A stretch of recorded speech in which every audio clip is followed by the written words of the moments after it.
there. Then we got to go to the YouTubes, make sure we're going. All right. And let's make sure our video is live. Cool. We are live. There's always a delay, but we got it. Perfect. What's up, everybody? Colleen here. Welcome. I know my boyfriend Waylon is tuning in. He's kind of like my tech person. He's going to let me know if our audio is good. Perfect. But welcome. I'm so excited. Oh man, Maddie is here with me, and what the crazy thing is that Maddie and I met each other in elementary school. We go way back. Yeah, way and back. Yeah. So we had times together in elementary school, and then our lives went separate ways. But you're still in our hometown of Rochester, New York, and just by awesome coincidence, our paths crossed again, and we have so much in common now as adults that we're going to dive into in this episode, and probably more, because that always happens. There's so much to cover. But first, I just want to let you introduce yourself, who you are, share some stories, whatever you want to tell the audience to get us going. Yeah, sure. Great. Well, thanks for having me. I'm Maddie, as Colleen had said, and we met, I think, back in kindergarten or first grade. We grew up playing together. I remember your basement. Yeah. All the horses. It was a lot of fun. Yes, I ended up staying here in Rochester. I studied molecular biology in college and worked in a lab for a while. Shifted gears. I love people, not lab mice and rats. So I got into market research, and then got married, had a baby, and now I'm a full-time mom, and I just freelance on the side right now, and really enjoying this life shift. And it has its challenges, but it's definitely been the hardest job, but the most rewarding at the same time. Yeah, absolutely. And I know one of the things that initially got us going on a conversation was just how much you have left in your work life to be a stay-at-home mom, not only just to be a stay-at-home mom, but even during this pandemic where you can't send your daughter off to socialize in a daycare, but just talking about those life choices that you made and the difficult but supremely rewarding decisions that you and your husband made to go that route. So I guess absolutely. So kind of going back to when before Luna arrived, we had talked about me stepping back to go part-time, and I was going to work 20 hours a week, and I was going to negotiate that with my current employer at the time. And I knew they'd be flexible about it, but honestly, as soon as Luna arrived, the moment they put her on my chest, I told Matt, I'm not going back to work. He's like, hang on, she just arrived 5 minutes ago. Let's, talk about it and let kind of the hormones and everything settle. And so I thought I would go back, and then about 2 months postpartum, I met with my boss to kind of talk about getting back on board. And I actually quit on the spot. I was surprised myself, honestly, but I was like, I'm going to go back to part-time. And then a flash decision, I trusted my gut. My gut didn't say it was right to go back for our family, or really for Luna. She's now 21 months old. But looking back then, it is the best decision I could have made for our family. It definitely was a big pay cut. That was definitely, it still is a challenge, especially during COVID, when my husband's practice is based in seeing people. He's a chiropractor and soft tissue therapist, so he has to see people. Yeah. So we just found a way to make it work, because for us, it was too much of a positive value to have at least a parent home, and he has the large earning potential. So, and I wanted to stay home. So it's kind of a mixed bag of, financially choosing. I was making less than that at the time. But I just wanted to be home with Luna. I only get it for her for a few years before she's in school full time. So it's those precious first few years. What obviously you said that, going back was you could be a double income, and, the typical route that parents and couples make of going and everyone's working. But I know in our conversations that we had, it was just about this mentality of living a lifestyle almost above our means, so that to people do have to work to pay the extravagant bills of Yeah. not only having a lifestyle, but then having a family. And you mentioned that, you know, I think the average statistic is like people spend over $1 million on their children. And that's probably from 0 to 18 years old, I'm guessing. Yeah, and that doesn't I heard the similar stat. It doesn't even include college expenses. No, It's right, really right, just right. those Or if you first want to 18 like years. Yeah. put your kid in a private school at any age, that's not Yeah, like free public exactly. school. But I thought this was really fascinating because a lot of our conversations are like living life off of this beaten path and like Yes. forging this own path. And I love that you said that you went in to go part time, but then you listened to your gut instinct and you just quit on the spot because it felt, can you explain that? Like, did it just feel too awful to like say yes to the part time? Like, what was that experience for you? It really, I think the harder thing was to think about leaving Luna with a stranger. I mean, Yeah. I had so many meltdowns just daycare shopping to try to find the right daycare that would work for our lifestyle and like our, we're definitely a very holistic family. So we wanted to have a good, we didn't want to send her to like the cheapest place because you won't get the best care there. Right. So Right. the cost of it alone, plus thinking of leaving her with someone else, if they're being with her for, 10 to 12 weeks, just solo with her, I was like, I don't want someone else to influence her the way I can influence her. Like, at some Yeah. point, let her out into the world. But those first few years are so important developmentally that I want to be the one nurturing and caring, growing those brain cells and those habits for a lifetime of tools. And Mm-hmm. no one loves your child more than you do. Not even a nanny or, even if they have a live-in nanny, they don't love your child the way you love your child. And I wanted Totally. to give her all of me for those first few years because she goes to school and then I get some time back to myself. Yeah. Yeah. Yeah. It's like a Yeah, catch 22. It's like go, but stay. exactly. Yeah. I mean, I think you're touching into a deeper issue of our like society norms of the expectations of parents and women in postpartum time periods and how it's supremely unrealistic that parents return to the workplace 6 weeks, 8 weeks, 12 weeks, whatever the corporation, the business gives them, because really Yeah. we don't have any federal, mandate that says you have to give postpartum moms this much paid time off. It's all through like insurance and like if you have a big corporation, but if you're a small business, you're literally just They not can't making afford it. money. Exactly. And it's tough too because in Europe, I used to think we were so progressive as a country and a society, but when I look at Europe and their models, and some countries give a full year off for both the father and the mother of the And it's child. And I paid. think, and it's paid, and it's such they really place a value on the family aspect. And Totally.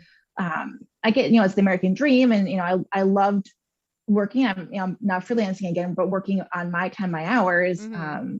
when I want to work, because we are fortunate enough to be in a position where I could quit my job. Because I know some women choose to continue working, and I respect that. That's all a personal woman's choice. But my heart aches for those families who want a parent to stay home and who can't afford it, or single parents who have to work, even double, triple jobs sometimes to keep a roof over their head. And it's almost like you don't have the option as a Yeah. culture, and that's a lot to think about. And I'm glad Yeah. that we did the privilege enough for me to stay home.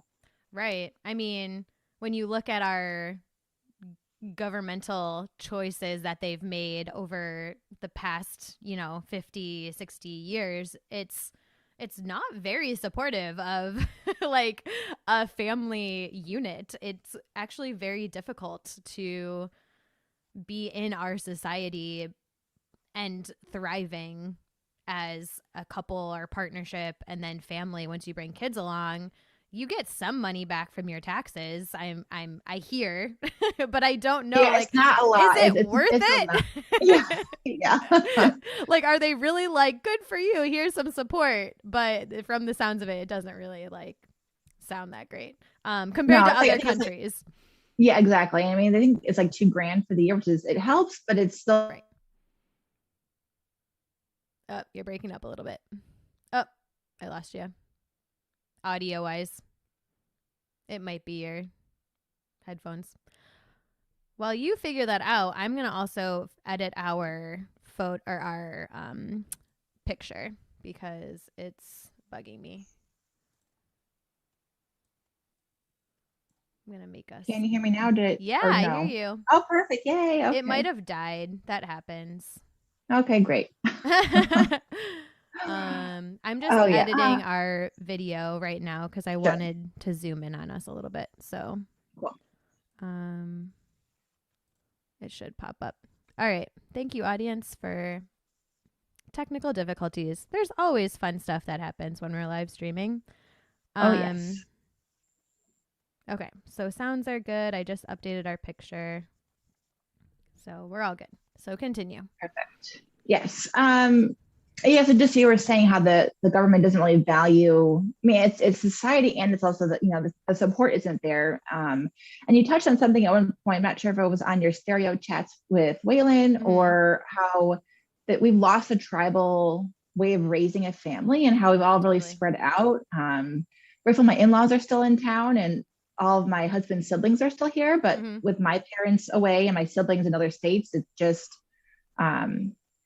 different. And plus with COVID and top of all of that, it's very isolating. So I think as a parent of a young toddler, it's been challenging more than I think a typical parenting experience would be, just because we don't have that tribe of other women and other children her age that we can hang out with and socialize, because it's definitely just me and her most of the time when Matt's at work.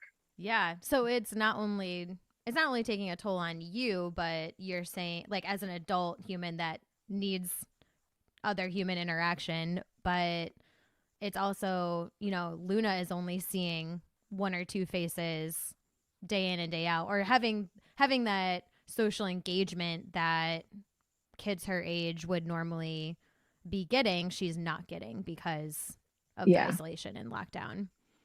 Yeah, it definitely makes it harder.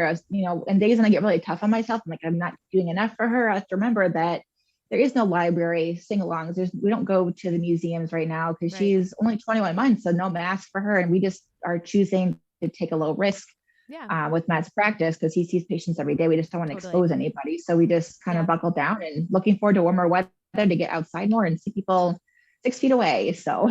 Oh my gosh, yes. It's going to be so glorious. Can't wait. One thing that I did want to touch on with you, I'm going to scroll back because I have the memory of a goldfish in our chat. Me too. Oh man, we kind of talked about the stuffitis, which I love that you called it that. Just living a life beyond our means, which, I mean, that could, I feel like, be its whole conversation.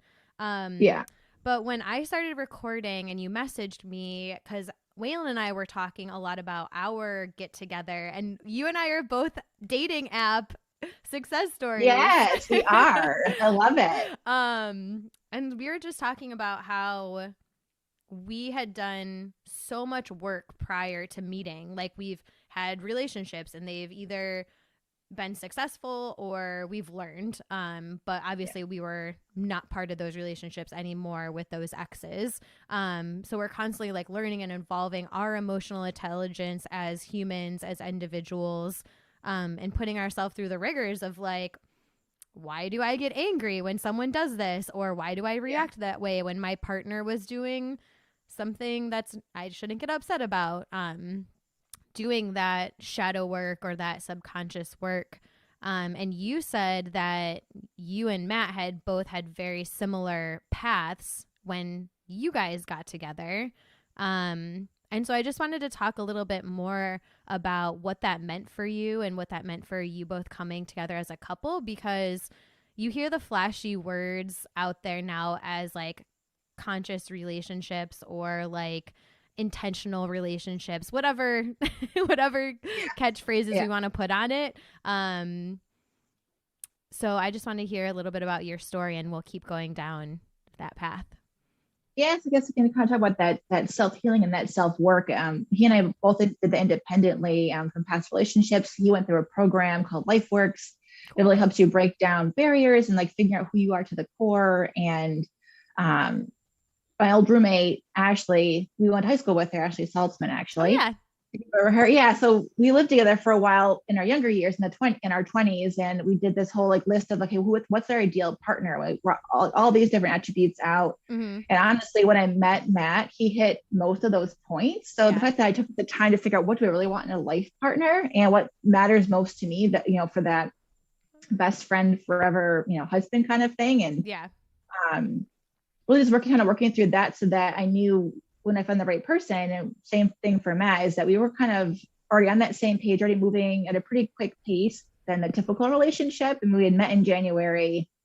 We're exclusive within a couple of weeks because we just liked each other so much. And then Us too. I think I told him, I think I told him like around like that spring, like, if you propose, I would say yes, just putting it out there. And then surprise, complete shock of the century. I mean, at our age, like at the time I was late 20s, he was mid 30s, like we put it out there because if he wasn't feeling it like I was ready to kind of walk, because I was looking for a life partner at that time in my life, not just to date. And we were sitting the same page, and hey, he proposed. Oh, can you hear me? I can, but it says that you're muted, but I can hear you.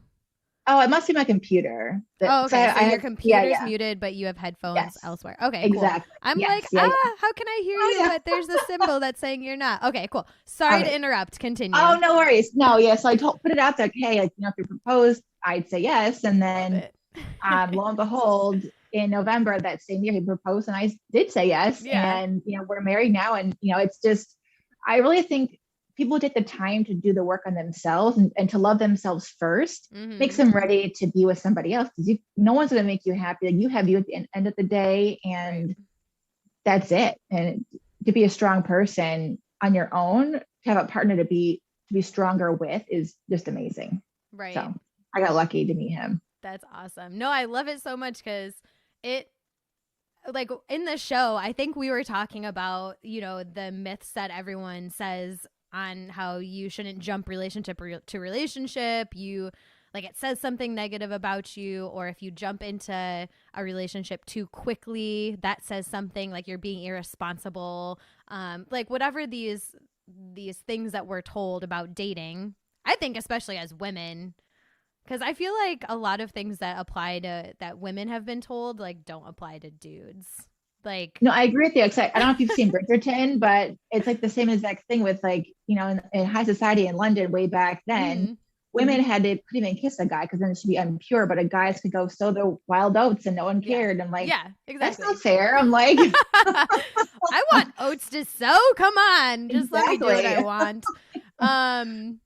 No, and it's a double standard for sure. Yeah. And it's hard because you obviously don't want to like have people think that way of you. But then on the same side of the coin, you're like, but I really like this person and things are going really great. So for me personally, I didn't talk a lot on social media about Waylon and I's relationship at first because I had already posted that a previous relationship had ended.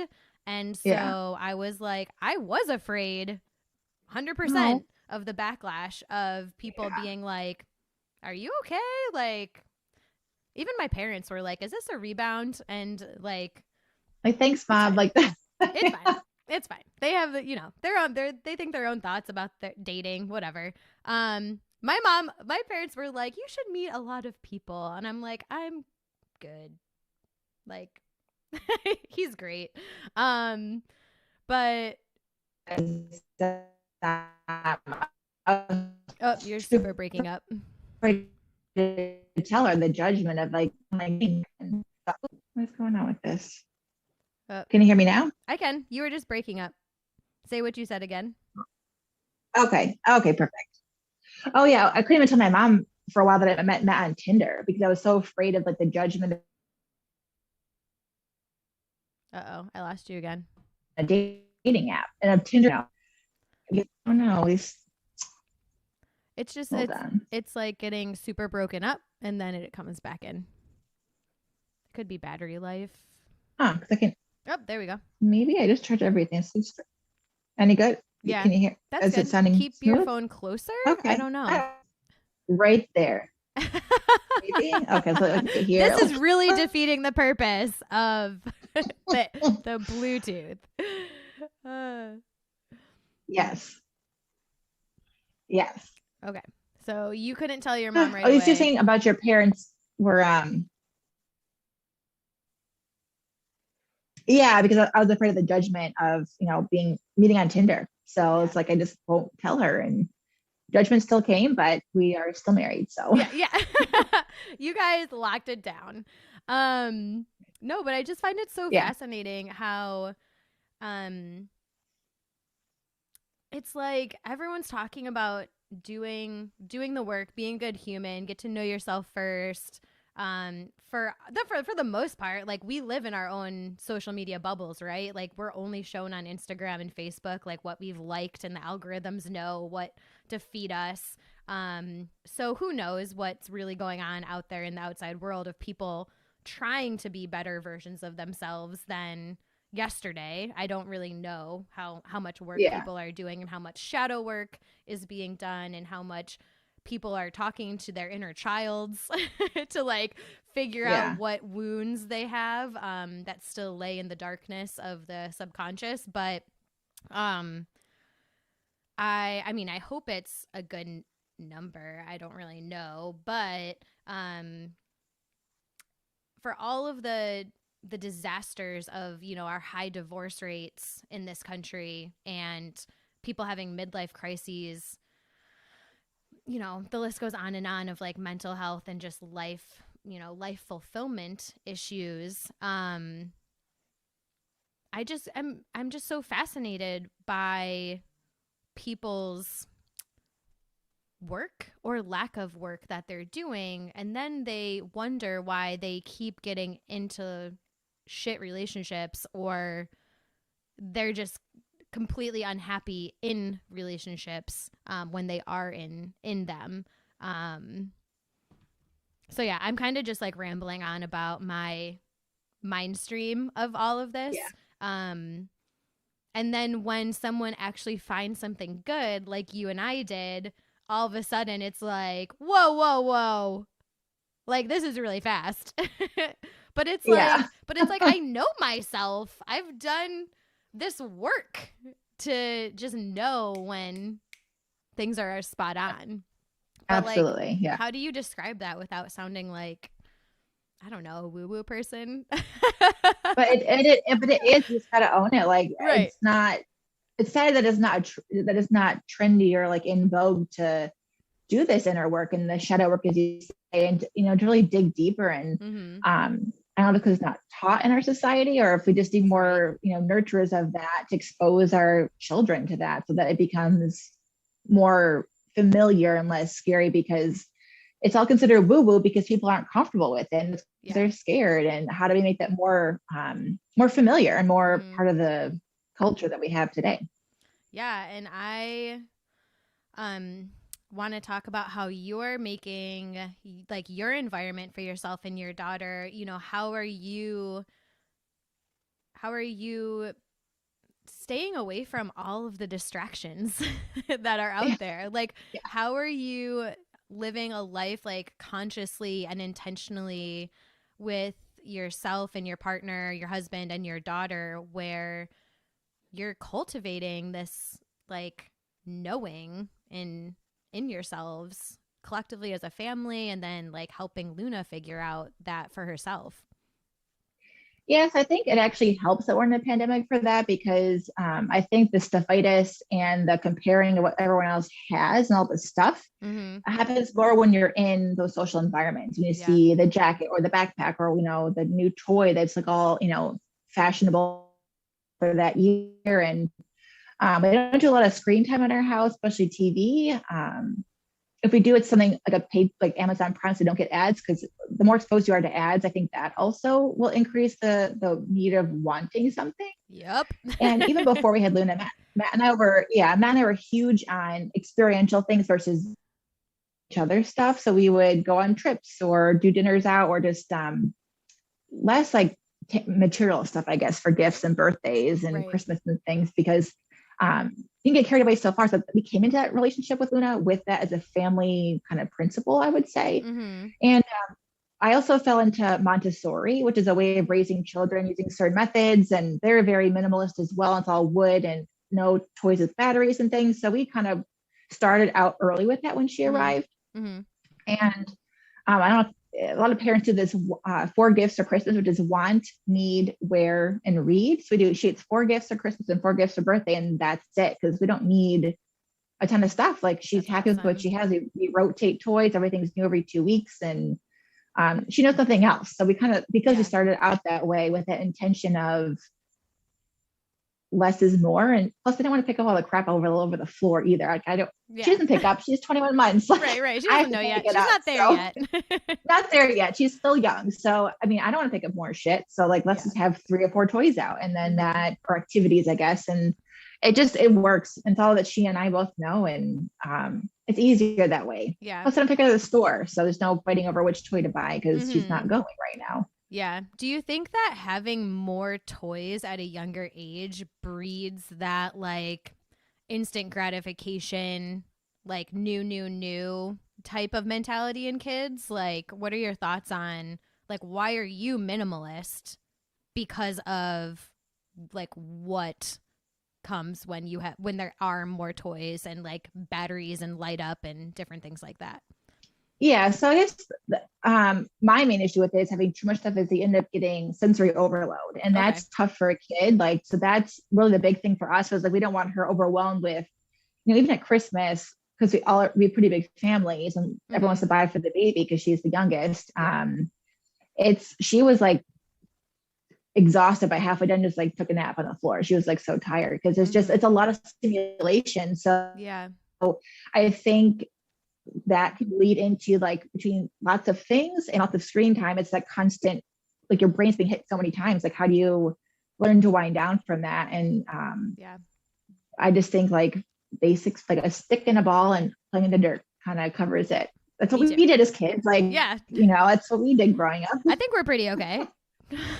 Yeah, we did fine. No, I agree. I see it so many times when very young children have tablets of their own, and you're trying to, like, get them to do other stuff, and they have no capacity, if you will, for the focus and the challenge of whatever they're doing that's not on a screen, because a screen is like that instant dopamine hit that's very similar to cocaine or heroin or whatever they're saying. They've done studies.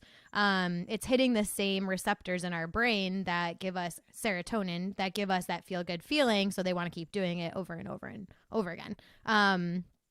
But yeah, that emotional and mental capacity in young kids, when you're trying to teach them something else, like gardening, like, that's very slow. And if you try and garden with a kid that's been, like, living on a tablet for so many years, you're going to lose them, because what? Like, you want me to just push this seed in the ground and that's it? Like, I should feel good about this? Like, of course they're not going to be interested in, like, a variety of activity, because you've literally given them drugs their lifespan of having technology in their face. Not saying that technology does not have its time and place for parents and needing a break and, like, doing the things. I'm talking to people who literally give their kids a cell phone or a tablet when they're grocery shopping, when they're out at a restaurant, when they're at the zoo. Like, you're at the zoo. Why does your kid have a cell phone? I'm confused. Aren't you here at the zoo for your kid to be safe? I know. Yeah, it's tough. And I get it. It is easier, but because it is harder to be like, okay, we're going to the grocery store. We're going to talk about vegetables. You can make everything a learning opportunity, but it is. I mean, I am exhausted every day, because it's a lot to to teach a little person. Absolutely, the very short attention span. You're like, I have to talk about something new every 5 seconds. This is exhausting. Mom's breathing right now. Let's just talk about air.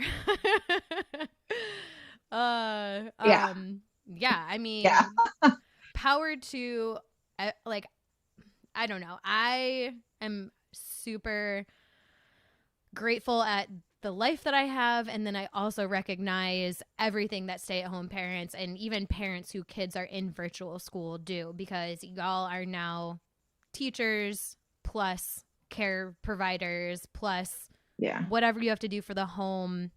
And it's a fucking lot. And, you know, that's what drives me to get Waylon and I's business up and running so that families and kids can just have a break from the norm and get the healing and the rejuvenation from being outdoors together. But tell me, like, tell the audience about your like gardening adventures and your beekeeping stuff and like why that's of interest to you and where that's like going. Yeah, sure. Yeah. So my husband's huge on the outdoors. I mean, Mm-hmm. I like being outside, but he's definitely like, let's go hiking, camping. I'm like, no, let's go for a hike. I don't want to camp. Like, I'll be honest. Like, I was a Division I student athlete, so I liked playing in the snow and the rain, and like you Yeah. play in all elements. But now I'm Right. like, okay, I don't want to do that now. Like, that's been there, done that. Yep. But it got with the beekeeping and gardening, it's really got me back outside, really enjoying having my hands in the dirt and just Mm-hmm. watching. I mean, honeybees are so fascinating. That could be a Oh separate yeah. whole conversation. Yeah. And that was kind of how we started when we first got married. Mm-hmm. And the gardening resulted in my pandemic hobbyness last year because I was going stir crazy. So I got into growing dahlias, They're so gorgeous. which then exploded into having a honey and flower subscription service this year. So it kind of like dove into that business head first. Heck But yeah. it's just fun to like, coming from a science background and undergraduate, just kind of getting back into the dirt and taking my stats and like planting seeds and gardening and planting. That I'm pumped with Luna being older now. She'll be able to help me harvest more vegetables and flowers this year. And it just Mm-hmm. gives us a chance to be outside together, learning something new together. Yeah. And hopefully she'll learn to love to garden, younger than I did. I Yeah. kind of got into it late in the game in my 30s. So Mm-hmm. Yeah, my yeah. parents are beekeepers, so I know about that honeybee life and obsession because Yeah. I love suiting up and just going in the hives. I think it's the coolest thing in the entire world to be able to go in, calmly It is. and just see their world. It's so freaking Yeah. cool Yeah. how they do everything. But so you're going to have a honey and flower subscription for people to participate in. Is that correct?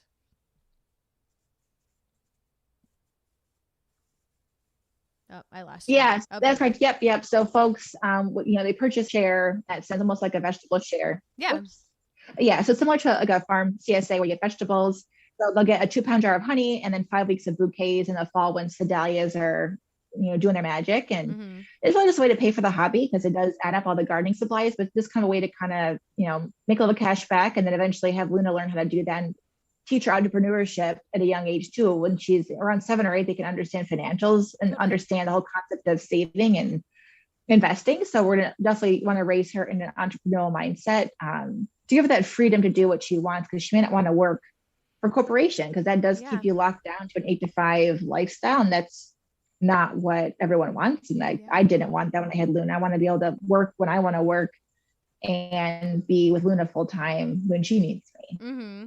So I'm going to take us back because I just wanted to clarify the subscription for our viewers because you said it very Oh, quickly. yes. But I want to go back because Sorry. no, it's okay. I think this this is a really important thing to highlight and something that we've been talking about is like finding what like motivates you and what you're super passionate about as an adult. And you said that this started as like something during the pandemic because you were going stir crazy, and like a lot of people started things during the pandemic because they were going stir crazy, and a lot of bread was baked. And I think gardening was also on the top list, like outdoor activities. Yes. REI and Gander Mountain are sold out still of like outdoor stuff because everyone went camping and hiking and bought RVs and Oh, wow. got the fuck out of town, but you can still see that so many people did outdoor like gardening activities, which is so super cool because there was things that were on the back burner because they were working a 9 to 5, but now they weren't working. So now like they had all this free time and they were also, it's a pandemic. It's scary. You have stress and anxiety and feelings from being isolated, that taking a toll. So you started something that you were passionate about to feel purposeful. that, you know, that's really what I've been reading so much about, like play and just us as humans and psychology. I love psychology. I find it so fascinating. But one thing that's very lacking in our culture, and it starts as teenagers, is that we're not encouraged to find what we love, and that thing will give us purpose and will drive us to be a good community member and good tribe member. Like we were talking about, this village mentality is like, when we had a village, every single person had a purpose, and it was either told to you or it was something that you just had natural talents in. So, but that purpose is what gave your life meaning. And there's so much today, and you can read the psychological like research on younger generations just growing up with technology and in our society and through the years, and how a big problem for them is not having that purpose. Like they haven't found it yet, or they don't know that it exists, and it's something to make their lives fulfilling. And I think you found your passion in your career, like I did, but now with the whole pandemic, we've been asked to pivot and shift and find different things that give our lives meaning. And the whole point of this, me talking about this, and you can chime in on whatever point you want to, but you having purpose shows something very explicit to your daughter, and it shows the variety of life that so many children have not been shown by their parents, who don't have passions or hobbies or a career that they are passionate about. And I think it's the worst detriment to kids for the past, I don't know, 20 years, 25, 30 years, like ever since we were young children. I think I'm going to tie it to when I'm going to get like political and just say when blue collar jobs and like manufacturing jobs were moved to other countries. In our countries, we lost a lot of working class people that had a lot of purpose in life and had skills. I mean, you look, woodworkers, plumbers, contractors, they're making over $100 an hour because they're skilled and there's not a lot of them. So like, and those are people who are probably raised with parents who did things with their hands. And so they saw that and they fell in love with it, or they were good at it. So I just think that when parents don't have hobbies and a variety of things that bring them joy, kids are wildly stunted in so many ways. Yeah, and I think that goes back to, you know, you said finding that passion. If and plus, I think a couple of what you mentioned too with the blue collar jobs shifting overseas. I also think too the expectation of going to college. Well, everyone goes to college. Totally. There's only so many jobs to have, you know. And I think blue collar was seen as not as worthy than a white collar job for 100%. Quite some time. And I think the values have shifted. It's, you know, having the white shirt and the suit coat and working on Wall Street. But are you happy? Are you happy? Like, you know, it's, my mom stayed home and we learned a lot of different things from her. And so that was the example that I grew up with. And then I fell into athletics. Like that was my passion, but my body broke down. So I played field hockey Division I at Colgate. I, you know, coached with the National USA program. I did a lot and I was very involved in that tribe. But it was 6 days a week on top of a full-time job and my then, you know, now husband, but my fiance at the time. So I had to step back from that because my body was getting beat up. I'm herniating, you know, my discs were starting to herniate and I was like, you know, I should just slow down before I actually have to be in a wheelchair at 35. So, you know, that was, you know, that door shut pretty hard. And the pandemic gave me a chance. I mean, Luna gives me a lot of purpose too. I mean, I love her, but the pandemic gave me opportunity to really dig into what makes me happy. And I love flower. I mean, I love cut flowers, but they're expensive. They're usually shipped from overseas, full of chemicals. I'm like, okay, well, I'll just take this class at the Rochester Brainery. Yeah. Um, Love them. with Flower Well. Jenny Ray's amazing. So I learned how to grow dahlias from her last spring, and I got nipped by the dahlia bug and like ended up start with 2 plants, then ended up having 25. I'm going to 65 this year. It's just there's so much fun. They're addicting, and they're so I'm easy gonna to be grow. addicted. I want to They're learn. fun. Yeah, and they can grow where you are for sure. They grow down in the Carolinas, so and they make me happy. The flowers make me happy. So I was like, you know what? I'm gonna do this and figure it out, and want to make some money doing it because learning how to run a business. Like Matt runs his own private practice here in Rochester, and we've done little businesses on the side. So just applying the same principles. Like, why not make some tax advantages and live financially free as much as we can. So heck yeah. Yes. And Luna gets the benefit of a mom who's happy and active and mentally and emotionally stable because you're actually doing things that you enjoy and that give you meaning and fulfill you. And that is then passed down in a healthy relating way with your daughter and any future children. But then you're also a happier being, you're a better partner and wife. There's all these offshoots of you as just an individual, like who you influence is also influenced by your groundedness and your happiness. Yeah, absolutely. And so I don't know. I have lots of thoughts on humans that aren't happy and have children. Yes, I agree with you. It's hard to see. Yes, and just the chronic. Like, I see people and I'm just like, your kid's gonna need therapy. Like, good job. Yeah. Like, it sucks. Like, it sucks so bad that is what's gonna happen. But like you said in when we were talking about the relationships, these are things that aren't taught in our society. Like, we're so distant from our parents and our elders.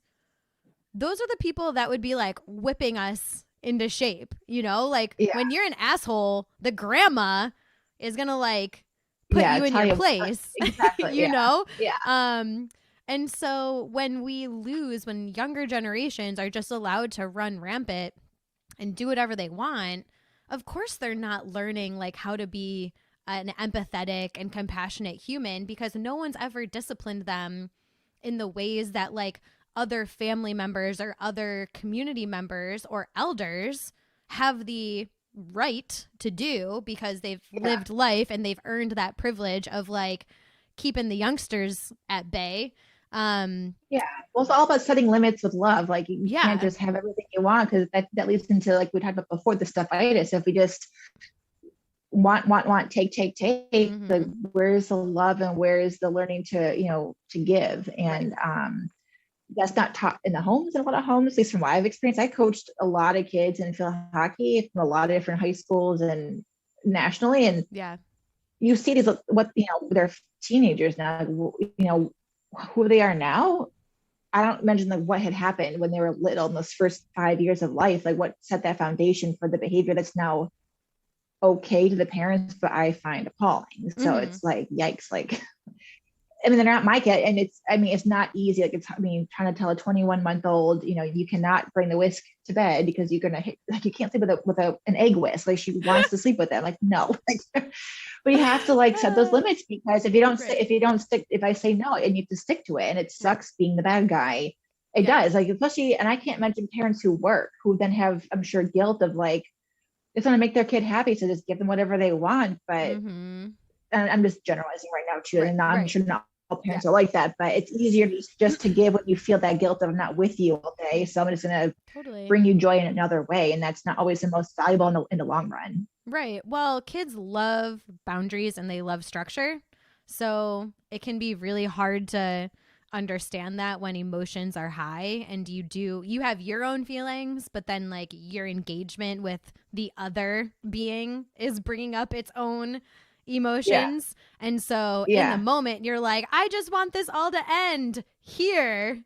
And it's 100% understandable. Like there's so many times when I've babysat or nannied or even coached soccer. I'm a soccer coach, where you're just like, I just want this to end. But there are times when I was just like, here, you get one candy. Don't ask me again.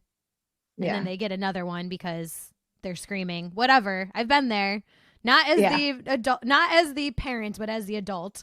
But then there's other times where you're like, this sucks, but I have to stick to my guns because I know that it's going to be better in the long run for everybody. So there are definitely those hard moments. And I think to tie it back into knowing yourself before dating, knowing yourself and like your values and your boundaries of where you're willing to ebb and flow with the situations versus completely breaking down because of the stress of the moment, I think is really, really important.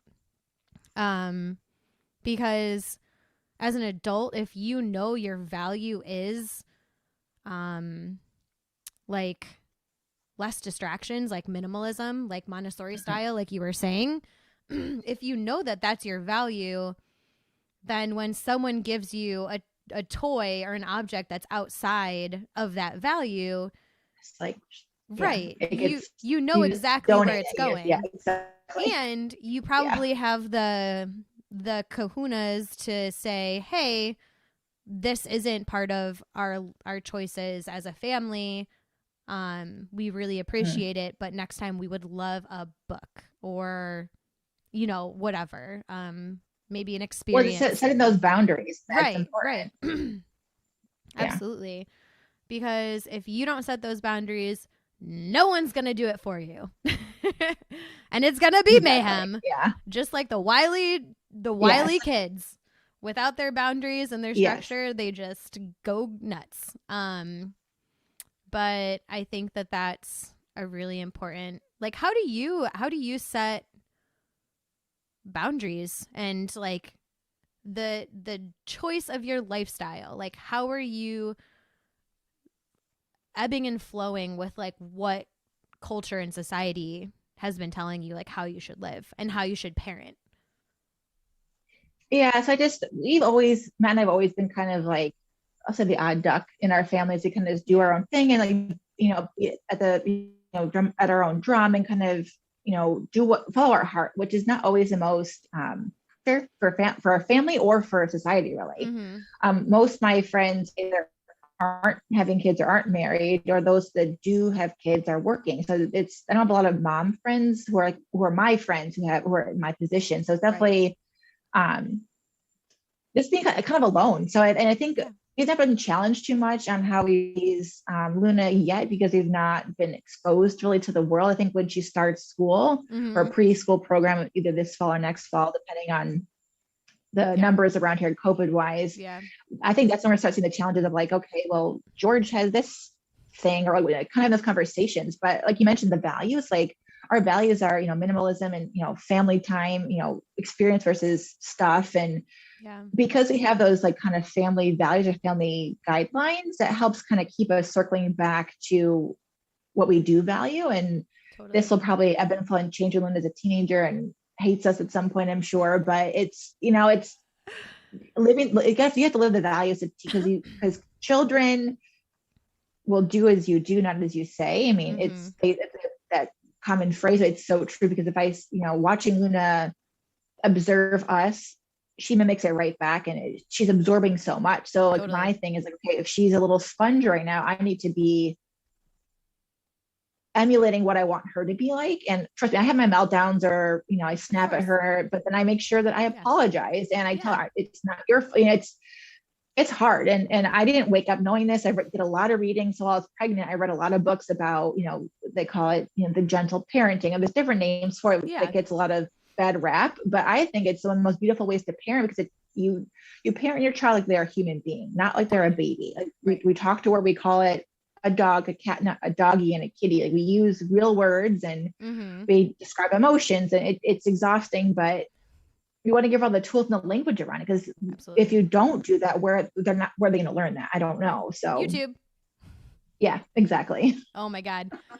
Side note, I would nanny a 12-year-old, and she watched some shows, some cartoons, and in the scenarios they would have like, oh, I'm a boy, so I don't talk about my feelings, and I legit like was like, oh no, that's not a correct statement. I hope you know that. Like, boys should talk about their feelings. Girls should talk about their feelings, and we need to communicate with each other. That's really important, because like the whole scenario was like funny because there was a miscommunication because no one was talking to each other, and they were like, boys don't say what they're feeling, and I was just like, whoa, yes, boys do talk, girls talk. They should talk to each other if they're having a conflict with each other. Like, you know that, right? And she was like, and I'm like, okay, but like, that's the programming. That's the programming that kids are getting in most shows made for kids, is a very distorted reality of how people relate to each other, because it's drama. It's TV. Like, it's meant to be dramatic. So of course there's going to be conflict and friction, but that's how children are learning to relate to one another, because they watch shows all the time. And it's like, like, this is not real. And to that point too, of like the lack of reality, it also goes back to like the screen time thing we talked about earlier, is if you're only seeing like the social media stuff and like the perfect like filters and everything, like I have to step away from social media as a grown-up, because I find it very toxic sometimes, and I get caught up in like, oh well, she's got this and he's got that. I'm like, wait a second. That's just you just post the perfect pictures. You never post what it actually looks like. And, you know, it's like, I choose not to post the, dirty laundry either, because I prefer to post like Luna's figure out how to open a jar by herself. Like, it's those exciting moments, but you have to remember too, that it's all that front of everyone's got their problems and troubles. And if kids aren't talking to each other, and parents aren't talking to their kids, and they're just watching technology and whatever being put out there by the media, they don't know how to socialize. They don't know how to express themselves. And I love having Luna, and we may have another one, who knows, but I'm terrified for them to grow up in this world, because I want to make sure their mental health is safe, because the current system is not success. So I have to do all that I can to give them, and future siblings, their tools to understand their own emotions and unpack that. Being emotionally intelligent, that's really important to us as parents. Totally. And again, my bubble is so specific to people who are already emotionally intelligent, so I'm very jaded. But when I do go out in the real world and talk with people, I'm like, oh, this isn't common.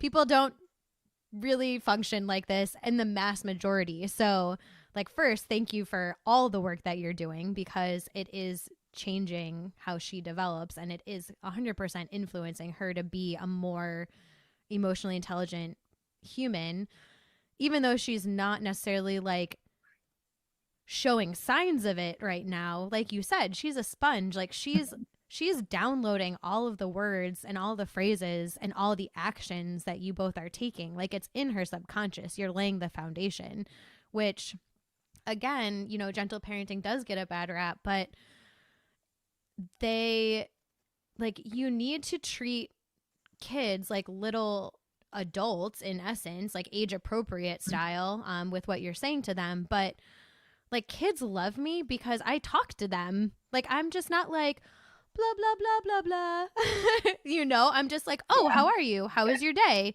Tell me something that you learned today. Oh, can you teach me something today? What did you do? Oh, that was, oh, your feelings got hurt. What happened? And like, I'm conversing with them just like I would any other person, and I treat them with respect and like an expectation of, I'm here, you're going to interact with me, we're going to have a great time or whatever.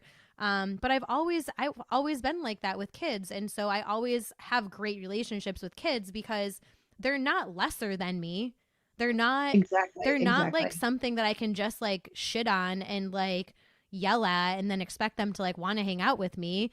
Hmm. I've always treated them with respect of that they're their own being on their own journey, and I'm like bumping into their journey, you know, for Yeah. whatever nannying or soccer coaching experience, but like it's our responsibility as adults to teach them stuff. And it's like I feel like whatever happened 20 years ago, whatever that generation of parents is, it's like somewhere along the line, parenting got abdicated. I don't know if it was just abdicated to technology and people were like, oh, well, YouTube is just going to teach my kid everything it needs to know, or apps are just going to teach my kids everything they know. I don't know. Like if someone out there knows like when this turn happened where parenting didn't become parenting like on the level of what it was before, where you had to like teach your kids life skills.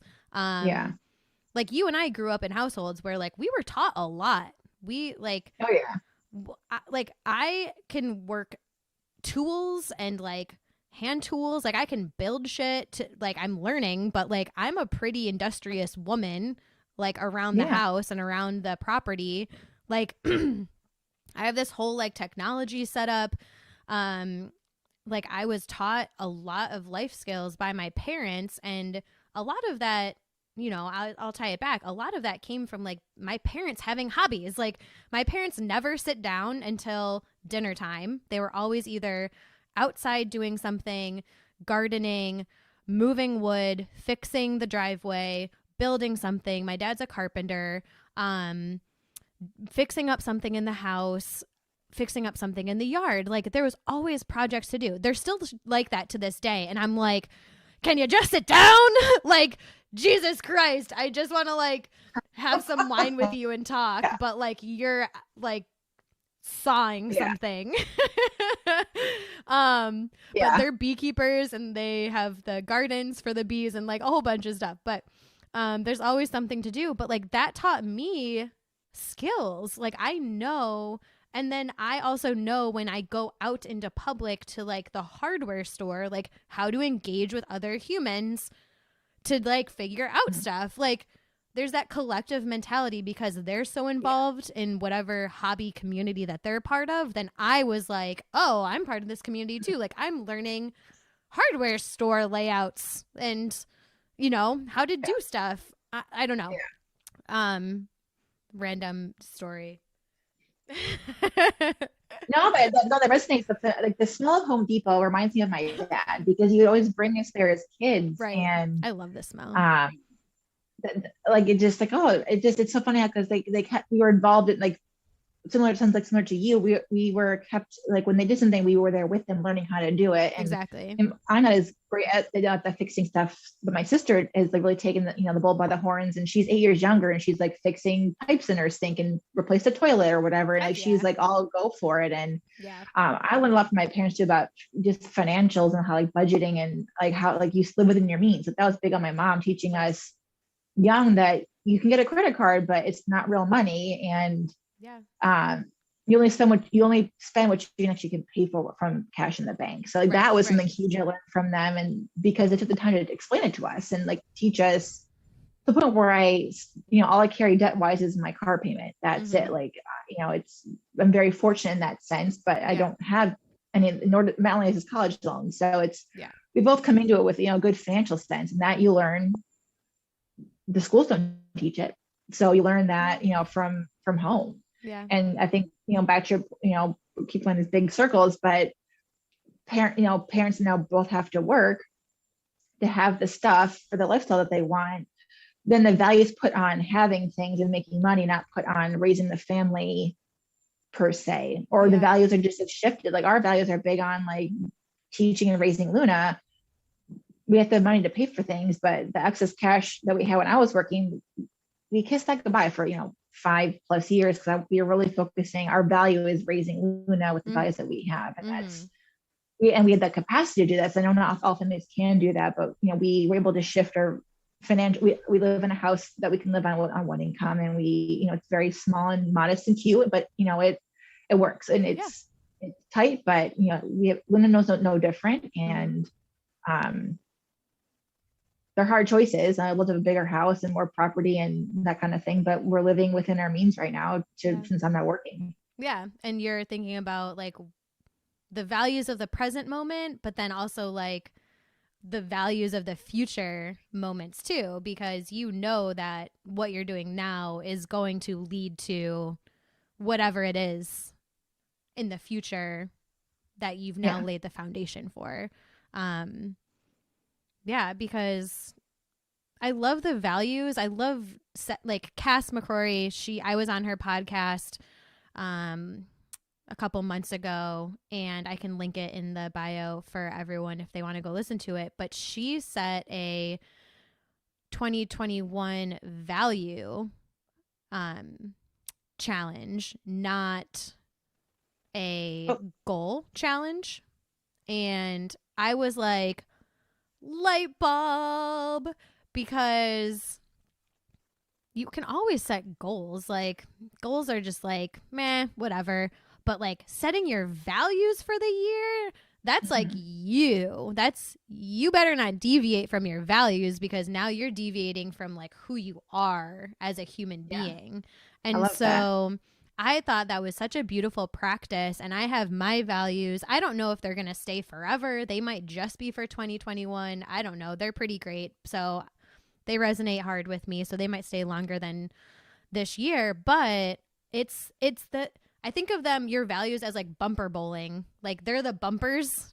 And like as you're going along in life, a decision comes up and you're like, values bumping me back into, you know, my lane, because there's so many distractions in life these days that it's like we said, if you don't have something that's grounding you and your values to help you make those decisions, you're just a wild card. You could be, as women, you could just be like emotional from menstruation and you're just like, wow, yes, and you just like give in because you're emotional. Or you could just be having a terrible time and be super stressed and you give into another emotion. And another example of like a distraction, and it's not you, it's not who you really are in the long run. You're just being dragged by your like current emotional state.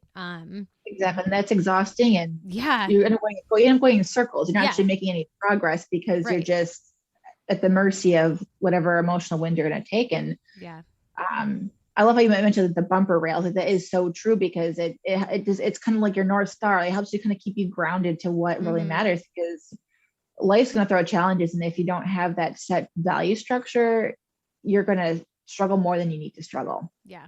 100%. 100%. Because then you keep, like you said, going back to like feeling guilt and shame around it, whatever decision you made. And then you're like, I'm not getting anywhere. What's happening? And it's like, oh, I actually didn't make any traction, tires to pavement decisions. I have one last thing to share, because I'm sure you have to get going soon. That I loved, that Sean W. Whalen on Instagram, he just posted. I shared this in my stories today. And the title was, Who Do I Have to Become?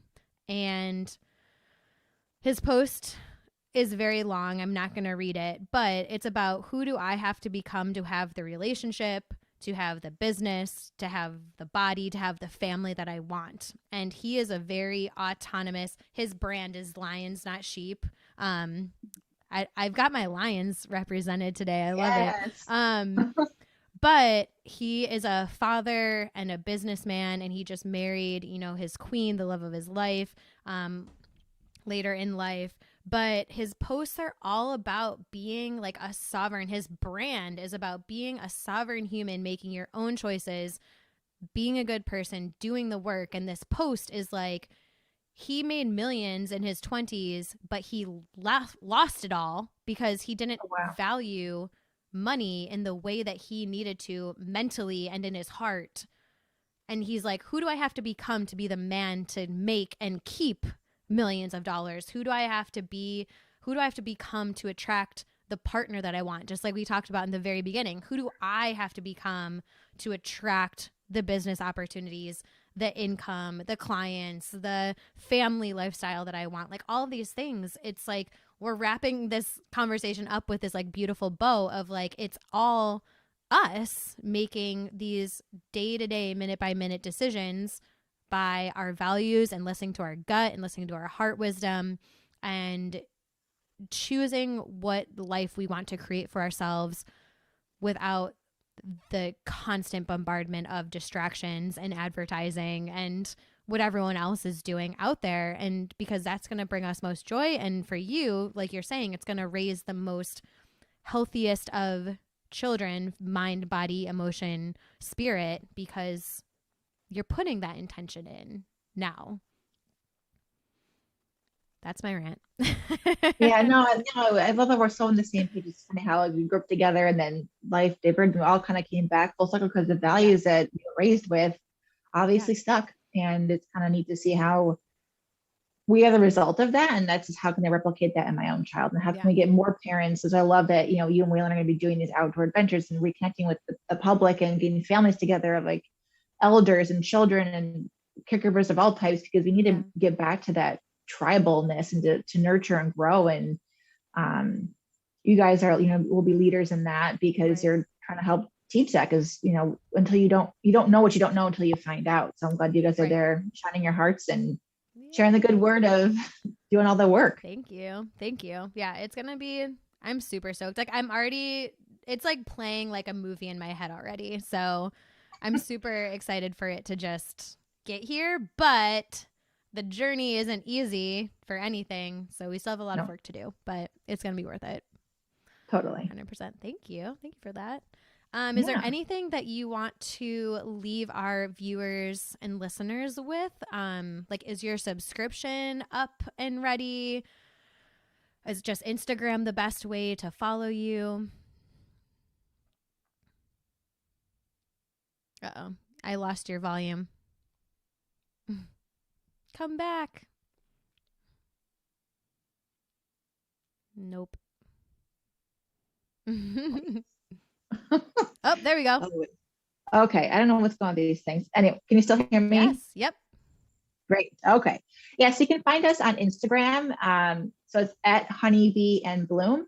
And there we have linked our website where you can purchase the subscription or just learn more about us. And also to moving back to our kind of entire conversation is that it's never too late to change your values or reset things. So I'm not perfect. I'm still working on every day. And we always have, one step back, two steps forward kind of thing. But it's never, like you set those, values for the year, could be the next 5 years, who knows, but it's always good to kind of do that introspective work at any point in your life. And totally never too late to start that or redo it. So absolutely. I love that. Thank you for leaving us with that positive note, because it's absolutely true.